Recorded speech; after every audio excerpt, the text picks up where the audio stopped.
Puluhan karyawan PT Albasi Priangan Lestari APL Kota Banjar, Jawa Barat yang menjadi korban pemutusan hubungan kerja PHK melakukan aksi unjuk rasa.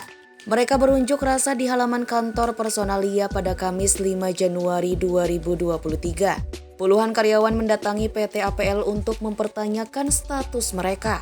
Selain itu juga menuntut pihak perusahaan untuk memberikan uang pesangon sebagaimana tuntutan karyawan. Korlap aksi yang juga Ketua PUK SPSI PT APL Ahmad Jailani mengatakan, aksi tersebut untuk meminta penjelasan terkait nasib 23 karyawan yang terkena PHK oleh pihak perusahaan. Menurutnya keputusan pemutusan hubungan kerja tersebut sangat merugikan karyawan. Pasalnya PHK tersebut dilakukan secara sepihak, selain itu juga tidak sesuai dengan keputusan awal yaitu hanya meliburkan karyawan. Sebab itu, kata Jailani, pihaknya memfasilitasi buruh atau karyawan PT APL Kota Banjar yang terkena PHK. Menuntut agar pihak perusahaan memberikan uang pesangon sebagaimana tuntutan karyawan. Pihaknya hanya menjembatani karyawan APL yang terkena PHK secara sepihak. Karena keputusan pemutusan hubungan kerja itu tidak sesuai keputusan meliburkan karyawan.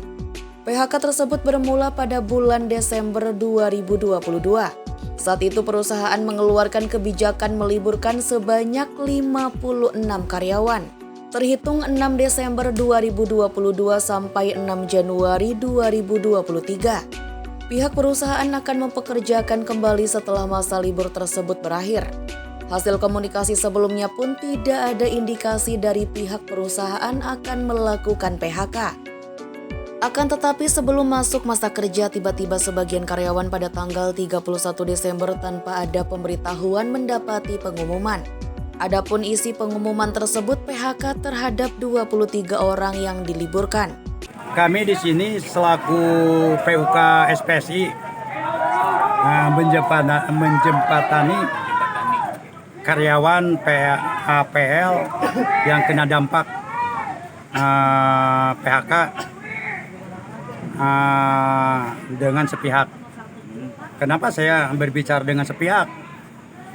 Ketika pembicaraan awalnya karyawan itu diliburkan, saya udah wanti-wanti dari pas tanggal 9. Saya tanyakan ke pihak direksi atau ke pihak Personalia, nih Pak, ini ada indikasi enggak? Enggak, Pak Jailani, enggak ada indikasi. Ini murni diliburkan, tidak ada bahan. Itu, saya pegang itu. Pegang, saya berbicara kepada rekan-rekan yang ada di tempat, yang 56 orang, biar nanti dia istirahat diliburkan enak. Tidak ada beban atau apa, karena dia udah mendengar dari bagian HRD Personalia, Pak Somantri, bahwa diliburkan itu murni tidak ada bahan baku. Nah, ketika udah berjalan, nah tanggal 31 tanpa ada pemberitahuan ke kami, muncul pengumuman PHK. Ya pasti seolah-olah dibokong kita. Ke pihak serikat tidak ada konfirmasi. Dari awal tidak ada konfirmasi. Yang saya tanyakan tadi kepada aparat hukum, apa itu ada pelanggaran? Yang tadi saya tanyakan, itu kan perbuatan yang tidak mengenakan. Ketika anak-anak libur mau masuk di PHK. Berapa orang itu Pak yang dari diliburkan kemudian? Yang diliburkan itu 56 orang. Yang kena dampak PHK 23 orang. Alasannya apa itu di PHK, Pak? Alasannya itu saya tidak tahu. Alasannya itu katanya bahan baku, terus ekspor, yang minimnya ekspor, terus uangnya tidak ada. Padahal saya pas munculnya PHK itu, Plywood itu penerimaan karyawan. Alasan PHK puluhan karyawan PT APL Kota Banjar tidak masuk akal. Adapun yang menjadi alasan PHK tersebut, perusahaan berdalih karena saat ini tengah mengalami penurunan omset. Selain itu juga menurutnya perusahaan mengaku kesulitan bahan baku untuk proses produksi. Menurut Jailani, alasan menurunnya omset perusahaan tersebut tidak masuk akal. Karena faktanya pihak perusahaan saat ini juga malah melakukan rekrutmen karyawan ataupun tenaga kerja baru.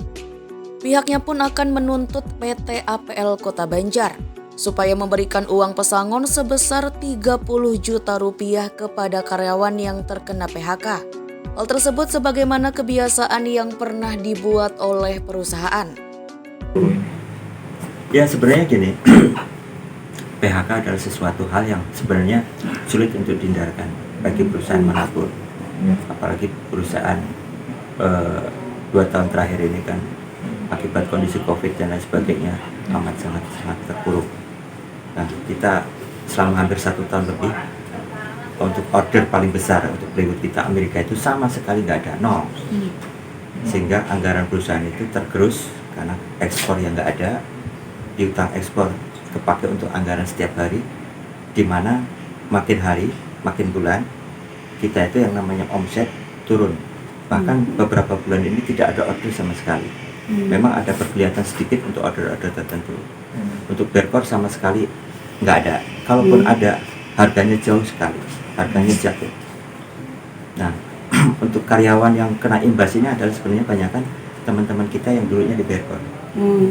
Untuk yang di plywood sama blower, bisa lah untuk kita ulangi. Jadi beda bagian ya? Beda bagian. Untuk yang di karena berkor ini sebenarnya kita sudah banyak carikan solusi. Apabila tidak ada kesepakatan bersama, pihaknya akan terus melakukan aksi sampai tuntutan tersebut terpenuhi. Hal itu karena menurutnya PHK bisa terjadi ketika ada kesepakatan antara pengusaha dan karyawan. Sementara itu, salah seorang karyawan yang terkena PHK, Rusli, menambahkan, setidaknya pihak perusahaan PT APL Kota Banjar masih bisa mempertahankan para karyawan yang terkena PHK. Muhlisin, Harapan Rakyat, Banjar.